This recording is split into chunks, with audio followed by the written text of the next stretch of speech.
नमस्कार, माउन्टेन समाचारमा स्वागत छ। म सुजन चालिसे। नमस्कार, म सचिता बुढाथोकी। सुरुमा अहिलेसम्मका मुख्य समाचार।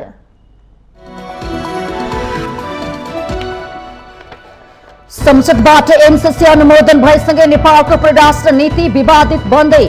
अमेरिकी अधिकारीहरूको नेपाल भ्रमण शंकाको घेरामा। नेपाल एक दुर्बेय गठबन्धनतिर लागेको आशंका।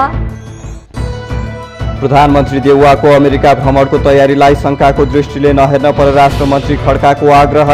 सरकार सार्वभौमसत्ता र स्वाधीनताप्रति गम्भीर रहेको भनाई। बजेट निर्माणमा अनाधिकृत व्यक्तिलाई संलग्न गराएको भन्ने आरोपको अर्थमन्त्री शर्माद्वारा खण्डन। सञ्चार माध्यममा आएको खबर भ्रामक, झुटो र कपोलकल्पित भएको दावी। आगामी मङ्सिर पहिलो साता संघ प्रदेश निर्वाचन गर्ने निर्वाचन आयोगको तयारी। आयोगले दिएको सुझाव अनुसार सरकारले निर्वाचनको मिति घोषणा गर्ने अपेक्षा। 5 असारसम्म 80,000 मेट्रिक टन मल उपलब्ध हुने कृषि मन्त्री महेन्द्र राय यादवको दावी। छुट्टै निकाय स्थापना गरे मात्रै मलको समस्या दीर्घकालीन रूपमा समाधान हुने टिप्पणी।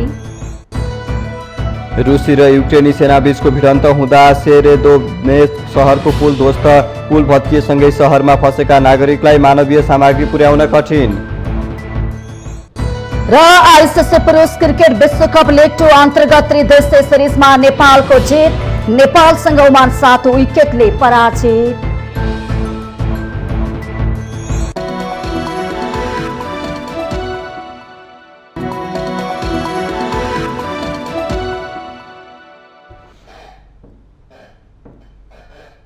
अब समाचार विस्तारमा।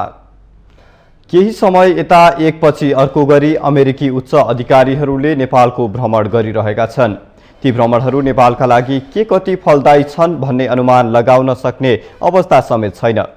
यस्ता कयौं भ्रमणले नेपालको परराष्ट्र नीतिलाई कुल्चेर आफ्नो अभिष्ट पूरा हुने काम गरिरहेको आशंका गरिएका बेला प्रधानमन्त्री शेरबहादुर देउवाले अमेरिकाको भ्रमण गर्ने समाचार बाहिरिएसँगै यो भ्रमणलाई पनि एमसीसीकै उपज हो भनेर कतिपयले आलोचना गरिरहेका छन्।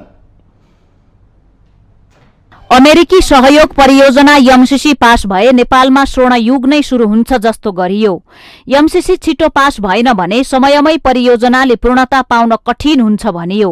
अनेकौं कूटनीतिक दबाव र देशभित्रका आफ्ना चम्चे राजनीतिज्ञहरू तथा केही सञ्चार माध्यमहरूलाई समेत एमसीसीको भजन गाउन लगाएर नेपाली जनताले गरेका कैयौं अवरोधका बीच नेतृत्वले एमसीसी पास गराएरै छाड्यो। के पक्ष के प्रतिपक्ष सबैको भित्री मनसाय एमसीसी प्रति सकारात्मक थियो। प्राविधिक रूपमा चोखो र बिटलो देखिनु परिस्थितिजन्य कुरा मात्र हो। एमसीसीका सन्दर्भमा नेपाली जनताले थुप्रै आशंका गरेका थिए। कैयौं परराष्ट्रविदहरू एमसीसी प्रति सशंकित थिए। ती शंका र उपशंकाहरू समयक्रमसँगै सत्य साबित हुने त देखिँदै छैन। अहिले यो गम्भीर शोचनीय विषय बनेको छ। आज एमसीसी पास भएको 4 महिना पुग्न लाग्यो, तर एमसीसी परियोजना अन्तर्गत सडक विस्तार कति भयो अथवा विद्युतको ट्रान्समिसन लाइनको प्रगति विवरण कति भयो कसैलाई पनि थाहा छैन। अझ नेपाली जनतालाई त यस विषयमा केही पनि जानकारी छैन। बरु एमसीसीको आडमा अमेरिकी अधिकारीहरूको शंकास्पद भ्रमण बाक्लिँदै गएको छ। नेपाल भ्रमणको क्रममा उनीहरूले गरिरहेका सम्पूर्ण गतिविधि शंकाको घेरामा छ। प्रत्येक पटक अमेरिकी उच्च पदस्थहरूको नेपाल भ्रमणले नेपालमा राजनीतिक र कूटनीतिक संकट निम्त्याइरहेको छ। यो श्रृंखला कहाँ गएर टुङ्गिने हो भनेर अमेरिकाको भूमिकाबारे जानकार रहेका नेपालीहरू त्रसित बनेका छन्। सबैलाई थाहा छ नेपालको आफ्नै विशिष्ट भू राजनीतिक अवस्था छ भन्ने। अमेरिकाको कुदृष्टि नेपालको उत्तरी छिमेकी मुलुक चीनले हासिल गरिरहेको समृद्धिलाई देख्न नसक्नुको परिणाम हो। अहिले आन्तरिक रूपमा भिडाएर रसियालाई अमेरिकाले जसरी कमजोर पारिरहेको छ, जसरी युक्रेन समाप्त हुँदैछ, त्यसैको पुनरावृत्तिका रूपमा चीनसँगको रणनीतिक खेलका लागि चीनका छिमेकी राष्ट्रहरूलाई अमेरिकाले प्रयोग गरिरहेको धेरैको आंकलन छ। उसले चीनलाई आजित बनाएर कुनै न कुनै प्रकारको प्रतिक्रियात्मक कार्यका निमित्त बाध्य तुल्याउने अनि त्यसैको बहानामा चीनमाथि अन्तर्राष्ट्रिय नाकाबन्दीको उपक्रम रचेर अमेरिकाको प्रमुख प्रतिद्वन्दी राष्ट्रलाई कमजोर बनाउने रणनीति अमेरिकाको रहेको कतिपय परराष्ट्र मामिलाका जानकारहरूले बताउँदै आएका छन्। नेपाल जस्तै चीनका अन्य छिमेकी राष्ट्रहरू ताइवान, हङकङ र जापानसम्म कुनै न कुनै प्रकारले अमेरिकी अधिकारीहरूको चलखेल देखिएको छ। यो सिंह पृष्ठभूमिमा नेपालले भने मूर्ख कूटनीतिक अभ्यास गरिरहेको छ। नेपालको नेतृत्वलाई त्यस्तो के आइलाग्यो कि आफ्नो मौजूदा परराष्ट्र नीति तथा राष्ट्रिय अस्मितामाथि नै तीव्र दबाव पर्ने काम गर्दैछ। नेपाल असंलग्न परराष्ट्र नीति अवलम्बन गरेको राष्ट्र हो। हिजो विश्व शीत युद्धमा जाँदा समेत नेपाल कुनै पनि शक्ति राष्ट्रको पछि लागेन। त्यो बेला नेपालले कसैको प्रभाव र दबावमा नपरी छुट्टै पहिचान बनायो। तर विडम्बना भन्नुपर्छ, आज हाम्रो देश एक ध्रुवीय गठबन्धन प्रति आवश्यकता भन्दा धेरै लचिलो बन्दै गइरहेको छ। अहिलेसम्म जुन जुन देशमा अमेरिकी रणनीति प्रयोग भएको छ, संसारका ती देशको हविगत कस्तो छ भन्ने छर्लङ्ग छ।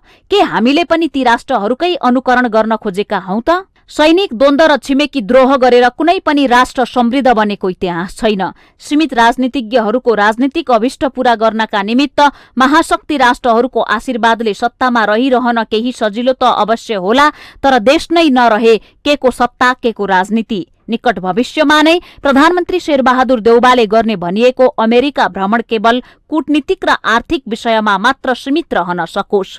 एमसीसी जस्तै कलंकित गतिविधि देशले भोग्न नपरोस्। माउन्टेन टेलिभिजन एसडी राजनीतिक ब्यूरो।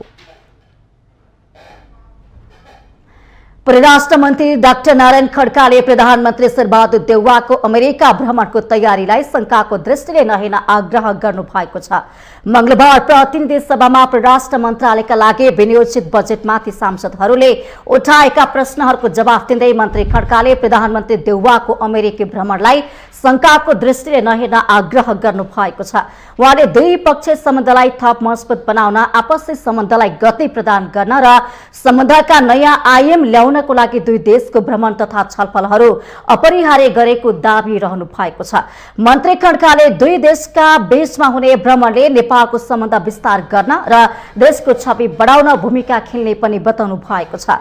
उहाँले उच्च राजनीतिक तथा कूटनैतिक तहमा भएका भ्रमण भेटघाटले नेपालको अन्तर्राष्ट्रिय सम्बन्ध विस्तार तथा अन्तर्राष्ट्रिय जगतमा नेपालको छवि प्रवर्धन गर्न महत्वपूर्ण योगदान पुर्याउँदै आएको पनि बताउनु भएको छ। प्रधानमन्त्री देउवाको अमेरिका भ्रमणका क्रममा एसपीपी सम्झौतामा हस्ताक्षर गर्ने कुनै तयारी नभएको मन्त्री खड्काले बताउनु भएको छ। उहाँले नेपालको स्वाधीनता स्वतन्त्रतालाई ध्यान दिएर भ्रमण हुने भन्दै सरकार सार्वभौम सत्ता स्वाधीनताप्रति गम्भीर रहेको बताउनु भएको छ। स्वाधीनता, सीमानाको सुरक्षा, सीमा व्यवस्थापन जस्ता विषयहरूमा सरकार गम्भीर रहेको बेहोरामा सम्मानित सदनसम्मति अनुरोध गर्न चाहन्छु। मन्त्री खड्काले अमेरिकी जर्नलको नेपाल भ्रमण स्टेट पार्टनरशिप प्रोग्राम एसपीपीमा हस्ताक्षरको लागि नभएको बताउनुभयो। उहाँले जर्नलको भ्रमणमा कुनै एसपीपीमा हस्ताक्षर अर्थात् अमेरिकी सैन्य गठबन्धन गर्ने विषय हल्ला मात्रै भएको दावी गर्नुभयो। र त्यस अन्तर्गत पहिला एमसीसीलाई पनि र अहिले आएर एसपीपी स्टेट पार्टनरशिप प्रोग्राम आदरणीय मान्यजीहरूलाई म आग्रह गर्न चाहन्छु, सम्मानित सभामुख मार्फत पार्टनरशिप प्रोग्राम स्टेट पार्टनरशिप भन्ने बित्तिकै यो ट्रिटी होइन, यो साझेदारी, एउटा टेम्पोररी अस्थायी खालको एउटा कन्सेप्ट हो। यो कुनै एउटा खास मिसनपछि यो जान्छ सकिन्छ। मन्त्री खड्काले सांसदहरूलाई केही पत्र पत्रिकामा आएको हल्लाको पछि नलाग्न समेत आग्रह गर्नु भएको छ।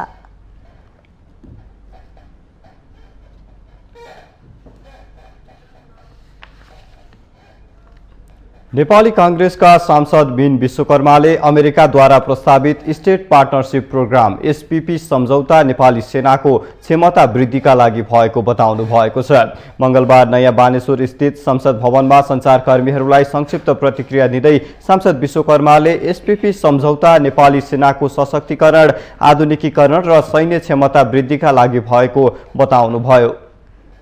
नेपाली सेनाको सशक्तिकरणका लागि, नेपाली सेनाको आधुनिकीकरणका लागि र नेपाली सेनाको सैन्य क्षमता वृद्धिका लागि र संयुक्त राष्ट्रसङ्घमा नेपाली सेनाले खेलेको महत्त्वपूर्ण शान्ति सेनाको भूमिकालाई थप क्रियाशील र मजबुत बनाउनका लागि हो भन्ने बुझाइमा नेपाल सरकारले काम गरिराखेको छ र अमेरिकी सेना र सेनाका प्रतिनिधिहरू पनि विगतमा पनि आउनुहुन्थ्यो, अहिले पनि त्यसै सीमाभित्र रहेर आउनुभयो। तर नेकपा एमालेका सांसद भीम रावलले सो सम्झौता गरिए देशको परराष्ट्र नीति नै ध्वस्त भएर जाने जिकिर गर्नुभएको छ। आफूले एमसीसी पारित गर्दा नै नेपाललाई अमेरिकी हिन्द प्रशान्त रणनीतिको अङ्ग बनाएर नेपालको स्वतन्त्र परराष्ट्र नीतिलाई ध्वस्त गर्ने काम हुँदैछ भन्ने आशंका गरेको उल्लेख गर्दै उहाँले एसपीपीको दफाहरू र घटनाक्रमहरूले पनि त्यस्तै संकेत गरेको बताउनुभयो। असंलग्न पञ्चशतीका सिद्धान्तमा आधारित छ। हामी चीन र भारत जस्ता विशाल देशहरूको बिचमा भएको जुन प्रकारको संवेदनशील राजनीतिमा छौँ, यो देशको त सम्पूर्ण रूपमा परराष्ट्र नीति नै ध्वस्त भएर जान्छ र त्यस्तो गम्भीर कुरा बाहिर आएको छ। नेकपा माओवादी केन्द्रका प्रमुख सचेतक देव गुरुङले पनि एसपीपी सम्झौता गरिए राष्ट्रघात हुने र नेपाली सेना आइपीएसको अङ्ग बन्न जाने बताउनुभयो। यसले नेपालको राष्ट्रिय स्वाधीनतामाथि ठूलो समस्या पैदा गर्ने चेतावनी उहाँले दिनुभयो। अङ्ग बन्न गइसकेपछि नेपालको भूराजनीतिक स्थितिको साधनमा नेपालको स्वाधीनतामाथि ठुलो सुरक्षाको चाहिँ खतरा पैदा हुन्छ, राष्ट्रिय स्वाधीनतामाथि ठुलो समस्या पैदा हुन्छ। त्यस कारणले गर्दाखेरि यस प्रकारको असंरचनाहरू गर्नु हुँदैन भनेर चाहिँ हामीले सजग गराउने प्रयास गरिरहेका छौँ। यसैगरी लोकतान्त्रिक समाजवादी पार्टी लोसपा नेपालका सांसद लक्ष्मणलाल कर्णले आफूहरू संविधानको व्यवस्था अनुसार पञ्चशील र असंलग्न परराष्ट्र नीतिको पक्षधर रहेको उल्लेख गर्दै एसपीपी सम्झौताको विषय हल्ला मात्रै भएको दावी गर्नुभयो। त्यसको एथेन्टिक नआएसम्म त्यसै सरकारले यसको गर्न लागे। सरकारले संविधान विपरीत काम गर्छ भने मान्य हुन्छ। हाम्रो संविधानले नै के भनेको छ भने यो संविधान विपरीत कुनै पनि कानुनै बन्छ भने त्यो निष्क्रिय हुन्छ, भ्याड हुन्छ। यस्तो हल्ला मन लाग्छ। उहाँले बजेट बनाउने क्रममा अर्थमन्त्रीले अनाधिकृत मानिसहरूको प्रयोग गरेको हो भने महाअपराध गरेको टिप्पणी गर्नुभयो।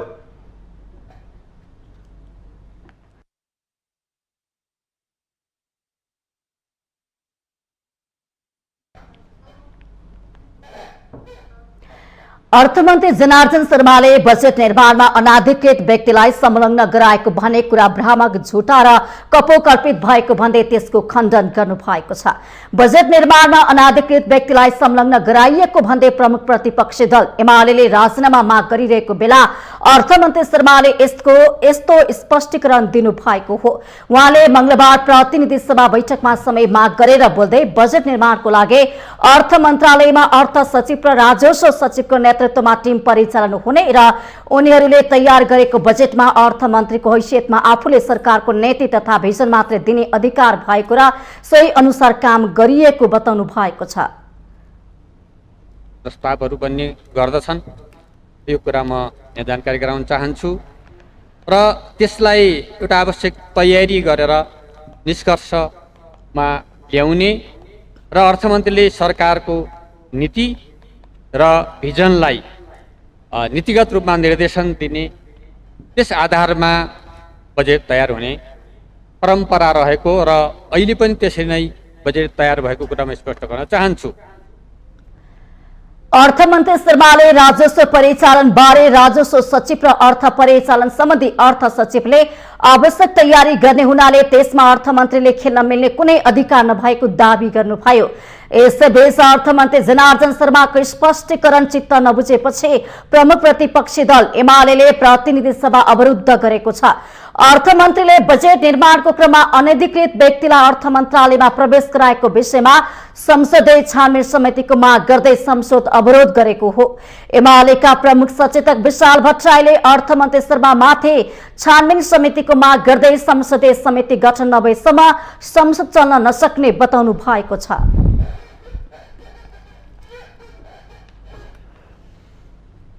प्रमुख प्रतिपक्षी दल नेकपा एमाले अर्थमन्त्री जनार्दन शर्माको राजीनामा मागेको छ। संसदमा बजेट प्रस्तुत गर्नु अघि अर्थ मन्त्रालयमा अनाधिकृत व्यक्ति प्रयोग गरेर करको दर हेरफेर गरेको भन्ने बारे प्रश्न उठ्दा पनि अर्थमन्त्री संसदमा उपस्थित भएर जवाफ नदिएको भन्दै एमाले अर्थमन्त्री पदमा बसिरहन नैतिक रूपमा नमिल्ने बताएको हो।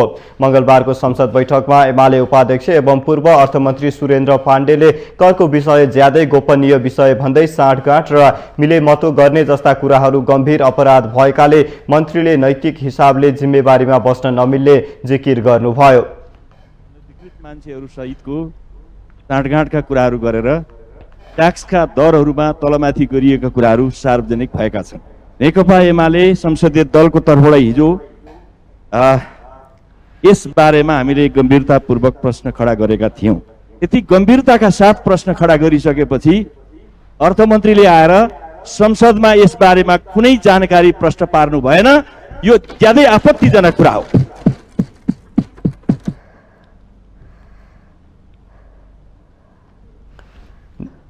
यस विषयमा पाण्डेले प्रधानमन्त्रीको पनि ध्यानाकर्षण गराउनु भएको छ।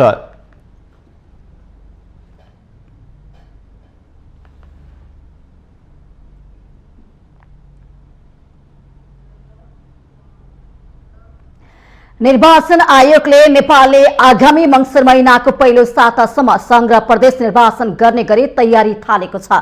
मंगलबार पत्रकार सम्मेलनमा बोल्दै आयोगका प्रवक्ता शालिग्राम शर्मा पौडेलले संघ र प्रदेशको निर्वाचन आगामी मंसिर महिनाको पहिलो सातासम्म गर्ने गरी आयोगले आन्तरिक तयारी थालेको जानकारी दिनुभएको हो।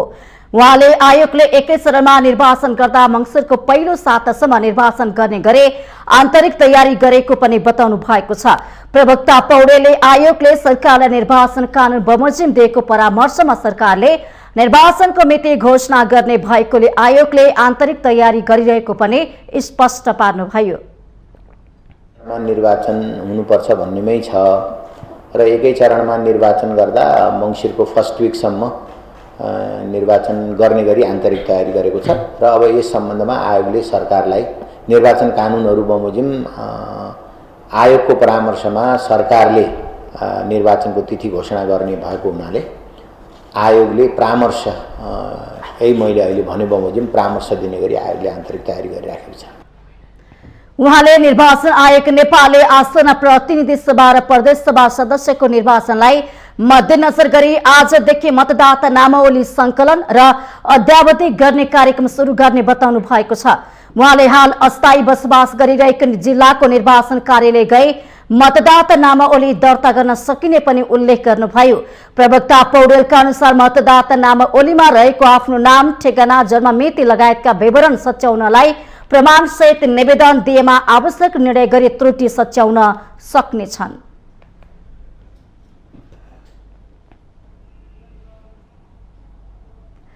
माउन्टेन समाचारमा पालो भएको छ विश्रामको।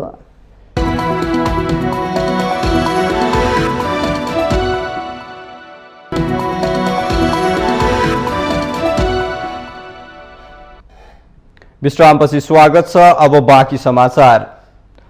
सधैँ जस्तो यो वर्ष पनि किसानले समयमै मल पाउन सकेका छैनन्। अन्तर्राष्ट्रिय बजारमा आएको मूल्य वृद्धिका कारण मल आपूर्तिमा समस्या आएको भन्दै कृषि तथा पशुपन्छी विकास मन्त्री महेन्द्र राय यादवले असार 15 गतेभित्र मल उपलब्ध गराउने प्रतिबद्धता व्यक्त गर्नुभएको छ। जब खेतीपातीको समय सुरु हुन्छ तब मल अभावले नेपालका किसानहरूलाई मल अभावको शास्ति अब नौलो विषय रहेन। किसानले प्रत्येक वर्ष मलको चरम अभाव झेल्दै आएका छन्। चालू आर्थिक वर्षमा सरकारले मल खरिद गर्न 16 अर्ब रुपैयाँ अनुदान रकम विनियोजन गरेपछि यो वर्ष मल अभाव हुन नदिन व्यापक तयारी थालेको भन्दै कृषि तथा पशुपक्षी विकास मन्त्रालयले किसानलाई आश्वस्त बनाए पनि अहिले अवस्था उस्तै छ। खेती गर्ने समयमा रासायनिक मलको अभावले निरन्तरता पाउँदा मुख्य नगदे बालीको रूपमा रहेको धान खेतीका लागि नेपालका किसानहरू चिन्तामा छन्। चैतमा पठाउनुपर्छ मल त, किनभने कुनै ठाउँ मकै त चैतमा छरिन्छ पहाडतिर। चैतमा मलको जरुरी हो। सरकारको जथाभावी उनीहरू कुर्सीमा बनेर सत्तामा बस्ने र उनीले चाहिँ आफ्नो भविष्य मात्र होइन जनताको भविष्य कसै नेताहरूले हेरेको देख्दैन मैले। कृषिमा निर्भर हुने व्यक्ति हुन्, किसान हुन्। किसानको लागि 2 नम्बरको लागि यति ढुपढाप गर्ने हेर्नुहोस् बिहानदेखि आएको अझसम्म पाइन्छ, अझसम्म निश्चित छैन। जसले अलिकति फोन गरे उसैलाई रहन्छ। हामी सिधा साधा किसानहरूको रहन्छ जस्तो लाग्यो मलाई। यता प्रतिनिधि सभामा पनि सांसदहरूले किसानहरूले मलको अभावमा निकै शास्ति खेप्नु परेको भन्दै सरकारको ध्यानाकर्षण मात्र गराएका छैनन्। किसानले मल कहिले पाउँछन् सो विषयमा सरकारले जवाफ दिनुपर्ने माग समेत राखे। मल कहिले आउँछ, कुन दिन किसानले पाउँछन् र कहाँबाट ल्याउनुहुन्छ, यी सबै एक एक जवाफ आज हामीले यो प्रतिनिधि सभा समक्ष खोजेको कुरा म राख्न चाहन्छु र अहिले अन्तर्राष्ट्रिय बजारमा मलको सङ्कटहरू छन् भन्ने कुरा आज थाहा पाएर त हुँदैन होला। हिजो अस्ति नै थाहा थियो होला नि सरकारले, हामीले उठाउन थालेको 1 महिना भइसक्यो। यति बेला पहाड तराई सबै ठाउँमा धान लगाउने बेला आएको छ। धान लगाउनको लागि मलको अभाव छ। हामीले मल मल मल भनेर सदनमा जतिसुकै चिच्याए पनि सरकार सुन्नेवाला छैन। किसानहरू मलको अभावमा दिनदिनै छटपटाइरहेका छन्। सांसदहरूले मलको विषय उठाएपछि सभामुख अग्निप्रसाद सापकोटाले कृषकहरूलाई यथाशीघ्र मल उपलब्ध गराउन सरकारलाई आग्रह गरे। लगत्तै मंगलबार प्रतिनिधि सभा बुढाथोकी फरक मत राख्दै सरकारले चाहेमा मल अभाव सहजै हट्न सक्ने दावी गर्नुहुन्छ। केही व्यक्तिको सोचाइमा के हुन्छ भने गाई मिसी मल कुखुरा मल दुईवटा यो घरभित्रको मलले नि हाम्रो खेतीबारी चल्छ भनिन्छ, तर वास्तवमा चाहिँ यो परमानेन्ट सोल्युसन होइन। कम्बिनेसन अफ चाहिँ अर्ग्यानिक म्यानर र केमिकल फर्टिलाइजर भयो भने हाम्रो सबै बाली राम्रो हुन्छ। गाई मिसीको मलले मात्रै रासायनिक मलले मात्रै खेती गर्छु भन्यो भने त्यो पनि फेयर हुन्छ। त्यस कारण यो हरेक साल यो समस्या आएको कारण के भन्छ कि हामीले एउटा सानो फ्याक्ट्री बनाउन नसकेर हो। एउटा सानो देशले पनि बनाइरहेको छ है। हामीले बनाउन नचाहेको होइन कि बनाउन नसक्ने होइन, तर के भने इन्ट्रेस्ट नभएर यो बिग्रियो। खेतीपाती गर्ने समय आइसकेका कारण अन्य विकल्प भन्दा पनि कसरी सहज रूपमा किसानलाई मल दिन सकिन्छ भन्नेतर्फ सरकारले गम्भीर भएर सोच्नै पर्छ। त्यसो त आयातले उचाइ चुलेर अर्थतन्त्र नै संकटोन्मुख भएको अवस्थामा छिटो भन्दा छिटो मल आपूर्ति नभएको खण्डमा धान उत्पादनमा कमी आउने निश्चित छ। माउन्टेन टेलिभिजन एचडीका लागि नवराज पौडेलको रिपोर्ट। प्रतिनिधि सभाको कार्यकाल अब मात्रै 6 महिना बाँकी छ। अहिलेको सरकार गठन भएको पनि 11 महिना मात्रै भएको छ। यस्तो अवस्थामा सत्ता घटक नेकपा एकीकृत समाजवादीले पार्टीबाट मन्त्री फेरबदल गर्न नाम सिफारिस गरेपछि सत्ता गठबन्धनका केही दलमा हलचल नै ल्याएको छ। तर नेकपा यसबाट सिफारिस भएका मन्त्री हेरफेर कार्यान्वयनमा प्रधानमन्त्री शेरबहादुर देउवा सकारात्मक नभए पनि यो विषयले अन्य दललाई पनि नयाँ मन्त्री बनाउन दबाव परिरहेको छ।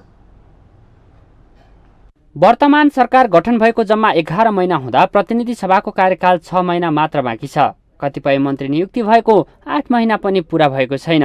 तर सरकारमा मन्त्री फेरबदलका लागि दलहरू आन्तरिक कसरतमा छन्। छोटो समयका लागि मन्त्री फेरबदल गर्नु उचित हुन्छ या हुँदैन भन्ने बहस जारी रहेका बेला गठबन्धन दलहरूबीच पनि फरक मत देखिँदै गएको छ। खास गरी सत्ता गठबन्धनभित्र केही महिना अघि मन्त्री परिषदमा हेरफेरबारे छलफल भए तापनि स्थानीय तहको निर्वाचनले यो विषय ओझेलमा परेको थियो। निर्वाचन सम्पन्न भए लगत्तै संसदमा बजेट पेश भएपछि खास गरी नेकपा एकीकृत समाजवादी पार्टीभित्र मन्त्री फेर्ने विषय उठे पनि कार्यान्वयन हुन सकेको छैन। हामीलाई लिखित रूपमा या मौखिक रूपमा तपाईहरु फिर्ता आउनुस् भनेर अहिलेसम्म, म फेरि झुटो नबोल्ने मान्छे, तपाईहरुलाई थाहा छ हैन, हामीलाई फिर्ता बोलाइएको छैन।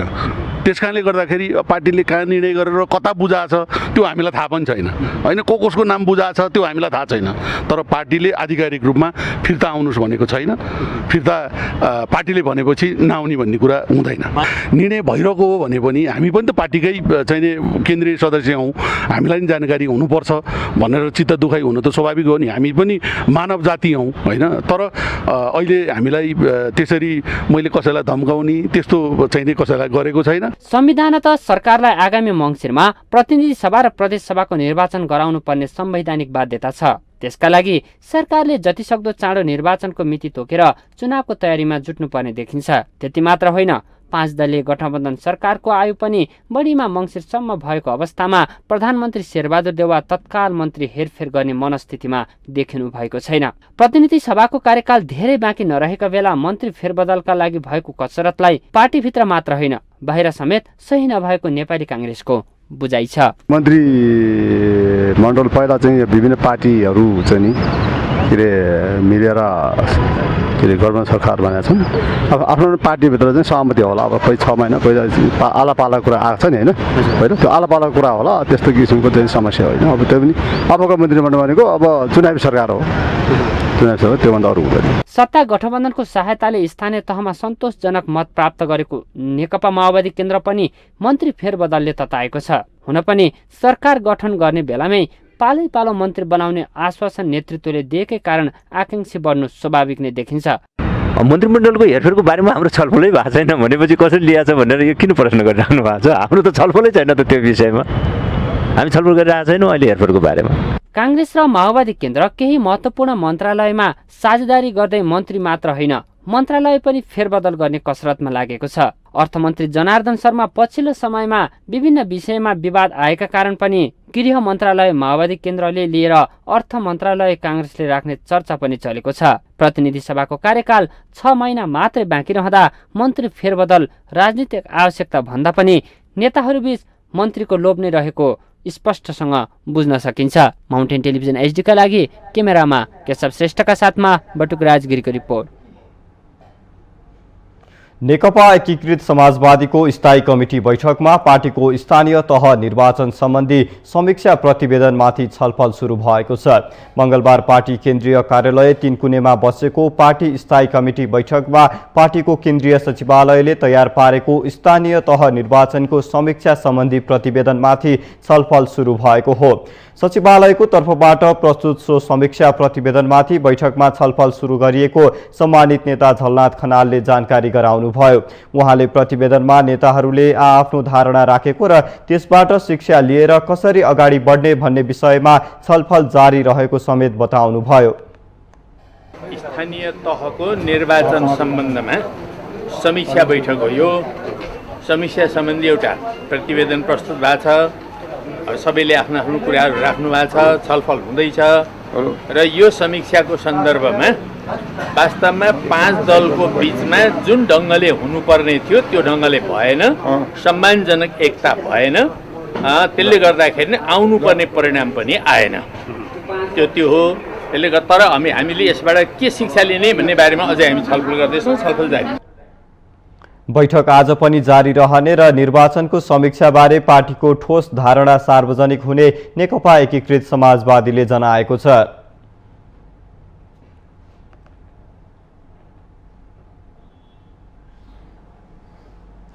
नेकपा एमाले पार्टीको अनुशासनसँग सम्बन्धित विषयमा सबै प्रदेशमा प्रशिक्षण कार्यक्रम सञ्चालन गर्ने भएको छ।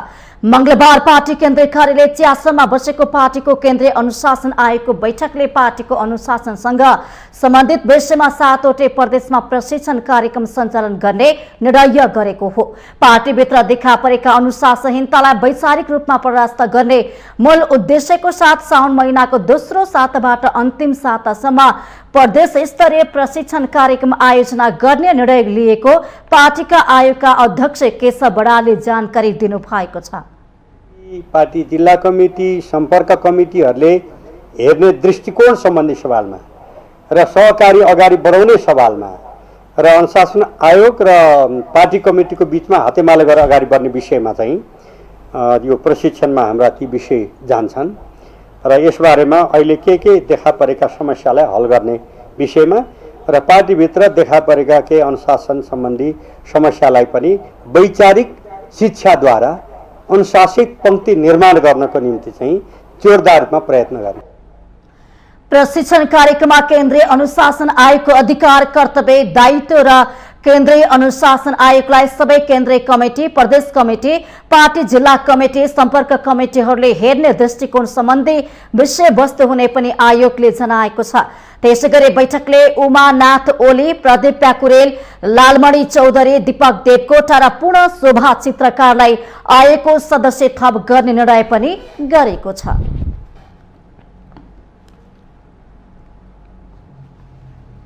शिक्षा विज्ञान तथा प्रविधि मन्त्री देवेन्द्र पौडेलले कागज आपूर्ति हुन नसक्दा समयमै पाठ्यपुस्तक उपलब्ध गराउन नसकिएको बताउनु भएको छ। मंगलबारको प्रतिनिधि सभा बैठकमा विनियोजन विधेयक 2079 अन्तर्गत विभिन्न शीर्षकहरूमाथिको छलफलका क्रममा उठेका प्रश्नहरूको जवाफ दिँदै मन्त्रीले कागजको आपूर्ति हुन नसकेका कारण समयमै पाठ्यपुस्तक उपलब्ध गराउन नसकिएको बताउनु भएको हो। त्यसैगरी पाठ्यपुस्तक छाप्ने जिम्मेवारी पाएको जनक शिक्षा सामग्री लिमिटेडका कर्मचारीहरू स्थानीय तह निर्वाचनमा जानुपर्ने स्थिति भएका कारण पनि असर परेको उहाँले उल्लेख गर्नुभयो।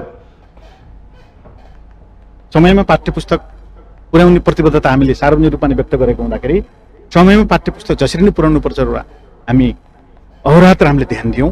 तर दुर्भाग्य चाहिँ कागजको आपूर्ति समयमा हुन सकेन।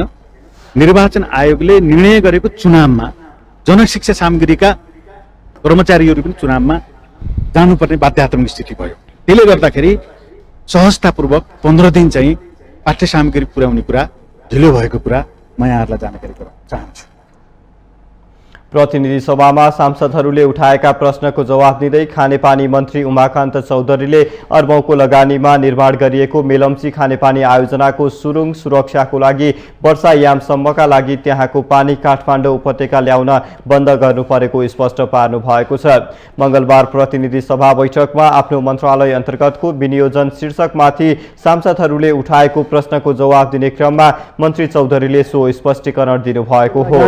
निर्मित सुरुङको सुरक्षाका लागि जल तथा मौसम विभागको प्रशिक्षण, मौसमविदको सुझाव र सो स्थानमा जडित अर्ली वार्निङ सिस्टम र विज्ञहरूको समेतबाट प्राप्त सूचना र सुझावको आधारमा योजना सञ्चालन वर्षायामसम्मको लागि बन्द गरिएको हो। वर्षायाममा सुरुङलाई थप क्षति हुनबाट बचाउन सकिएमा वर्षा सकिने बित्तिकै पानी सञ्चालन गर्न सकिने हाम्रो मन्त्रालयको योजना रहेको छ। मन्त्री चौधरीले काठमाडौँ उपत्यकाको चक्रपथभित्र खानेपानीमा सबैको सुरक्षित पहुँच पुर्याउनका लागि पाइपलाइन सञ्जाल विस्तारको काम भइरहेको पनि जानकारी दिनुभएको छ।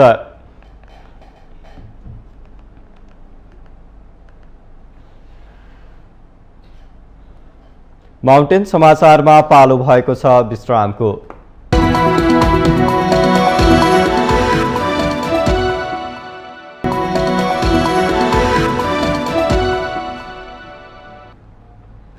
विश्रामपछि स्वागत छ। अब बाँकी समाचार। प्रतिनिधि सभा अन्तर्गतको अर्थ समितिमा सार्वजनिक ऋण व्यवस्थापन विधेयक 2076 माथि छलफल भएको छ। मंगलबार सिंहदरबारमा बसेको अर्थ समितिको बैठकमा बीमा सम्बन्धी कानूनलाई संशोधन र एकीकरण गर्न बनेको विधेयक 2075 माथि पनि छलफल भएको हो। बैठकमा अर्थमन्त्री जनार्दन शर्माले विधेयकमाथि भएको छलफलको प्रतिवेदन समितिमा प्रस्तुत गर्नु भएको छ। उहाँले विधेयकको विधि निर्माणपछि सच्याउनु पर्ने शब्दावलीहरूको बारेमा समितिलाई जानकारी पनि गराउनु भएको थियो। 2075 असार 27 मा दर्ता भएको बीमा सम्बन्धी विधेयक अहिलेसम्म पनि अघि बढ्न सकेको छैन। बीमा विधेयक लामो समयसम्म समितिमा अड्किएपछि समितिमा रहेका सदस्यहरूको लगानी विभिन्न जीवन र निर्जीवन बीमा कम्पनीहरूमा रहेको आशंका गरिएको छ। बीमा विधेयकमा भएको बीमा प्राधिकरण गठन गर्ने विषयमा पनि निष्कर्ष ननिस्किँदा विधेयक अगाडि बढेको थिएन। तर अहिले समितिमा बीमा सम्बन्धी छुट्टै बीमा प्राधिकरण बनाएर अघि बढ्नेमा अनौपचारिक सहमति जुटेको बताइएको छ। सरकारले सञ्चालन गरेको स्वास्थ्य बीमा कार्यक्रमलाई अर्थ मन्त्रालयले प्राधिकरणको छाताभित्र ल्याउने कोसिस गरे पनि हाल चलिरहेको स्वास्थ्य बीमा कार्यक्रम यथावत अवस्थामा चल्न दिने गरी अर्थ समितिले लगभग सहमति जुटाएको छ। यद्यपि यो विषय छलफलकै क्रममा रहेकोले औपचारिक निर्णय भने भइसकेको छैन।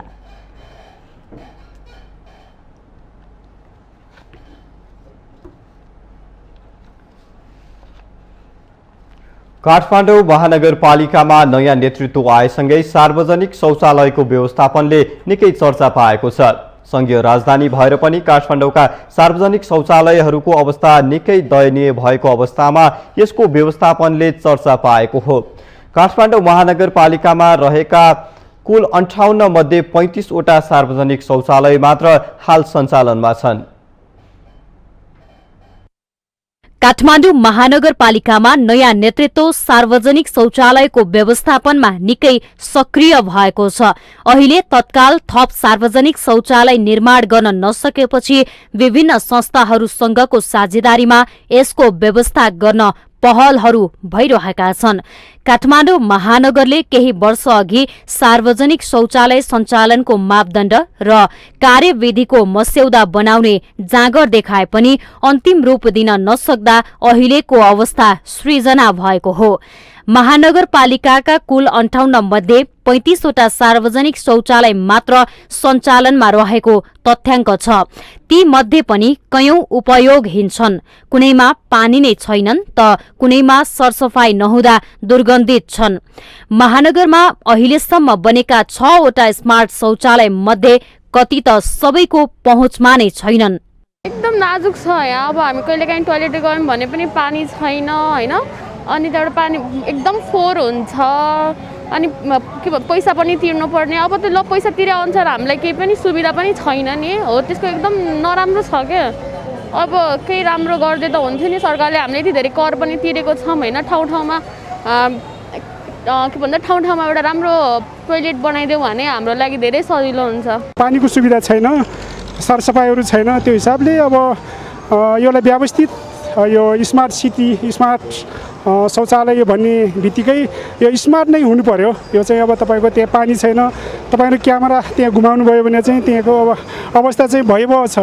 त्यो चाहिँ अब सबैले महसुस गरेको कुरा हो। सार्वजनिक शौचालयहरू सुधार गर्नुपर्ने आवश्यकता देखिन्छ। सार्वजनिक शौचालयमा त स्मेल आउँछ। अब स्मेल नआउँछ हामीहरूले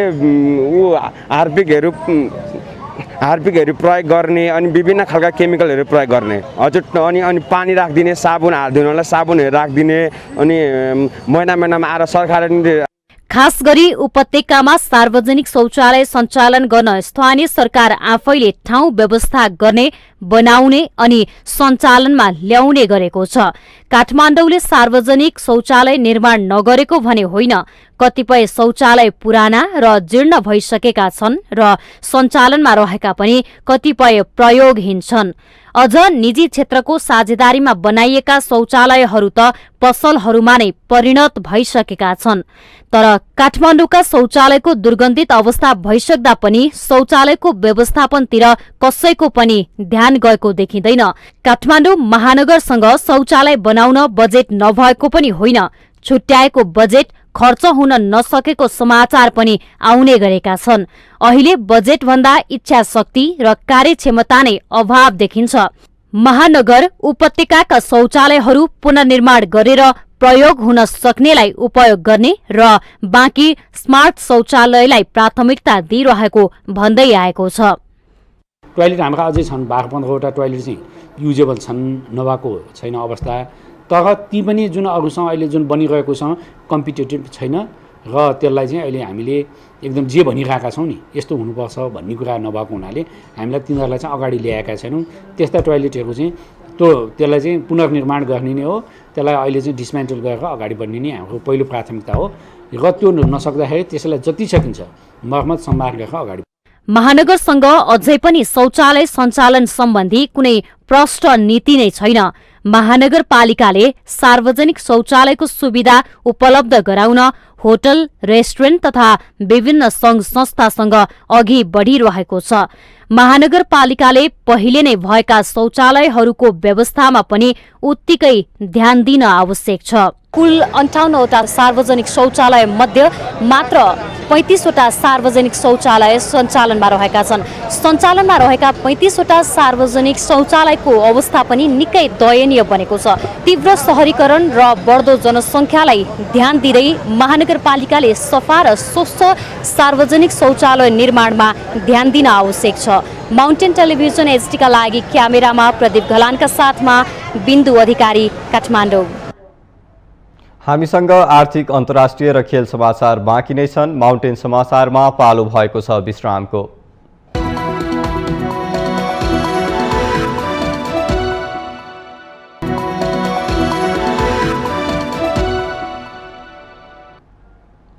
विश्रामपछि स्वागत छ। अब पालो आर्थिक समाचारको।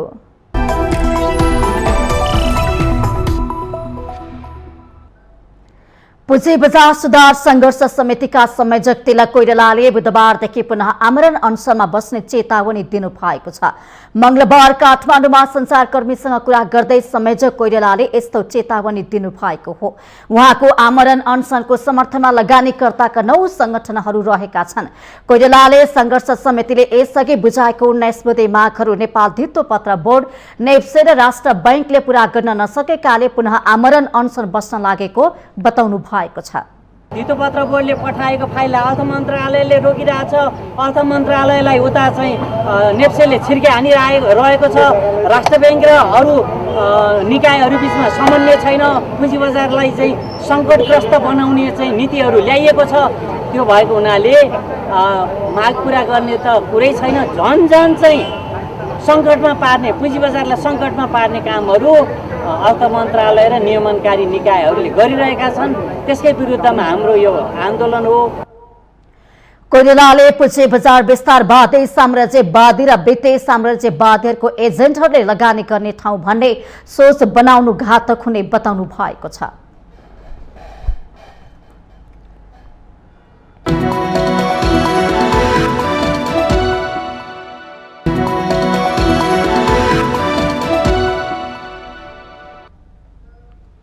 विश्रामपछि स्वागत छ। यो सँगै हामी माउन्टेन समाचारको अन्त्यमा आइपुगेका छौं। जाँदा जाँदै मुख्य समाचार पुनः एकपटक। संसदबाट एमसीसी अनुमोदन भएसँगै नेपालको परराष्ट्र नीति विवादित बन्दै अमेरिकी अधिकारीहरूको नेपाल भ्रमण शंकाको घेरामा नेपाल एक दुर्बे गठबन्धनतिर लागेको आशंका। प्रधानमन्त्री देउवाको अमेरिका भ्रमणको तयारीलाई शंकाको दृष्टिले नहेर्न परराष्ट्र मन्त्री खड्काको आग्रह। सरकार सार्वभौम सत्ता र स्वाधीनताप्रति गम्भीर रहेको भनाई। बजेट निर्माणमा अनाधिकृत व्यक्तिलाई संलग्न गराएको भन्ने आरोपको अर्थमन्त्री शर्माद्वारा खण्डन। सञ्चार माध्यममा आएको खबर भ्रामक, झुटो र कपोकल्पित भएको दावी। आगामी मङ्सिर पहिलो साता संघ र प्रदेश निर्वाचन गर्ने निर्वाचन आयोगको तयारी। आयोगले दिएको सुझाव अनुसार सरकारले निर्वाचनको मिति घोषणा गर्ने अपेक्षा। 5 असारसम्म 80,000 मेट्रिक टन मल उपलब्ध हुने कृषि मन्त्री महेन्द्र राई यादवको दावी। छुट्टै निकाय स्थापना गरे मात्रै मलको समस्या दीर्घकालीन रूपमा समाधान हुने टिप्पणी। रुसी र युक्रेनी सेनाबीचको भिडन्त हुँदा सेभेरोदोनेत्स्क शहरको पुल ध्वस्त। पुल भत्किएसँगै शहरमा फँसेका नागरिकलाई मानवीय सामग्री पुर्याउन कठिन। र आइसिसी पुरुष क्रिकेट विश्वकप लिग 2 अन्तर्गत त्रिदेशीय सिरिजमा नेपालको जित। नेपालसँग ओमान 7 विकेटले पराजित।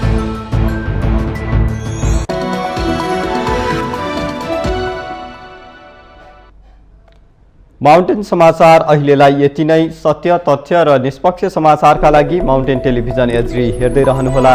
नमस्कार।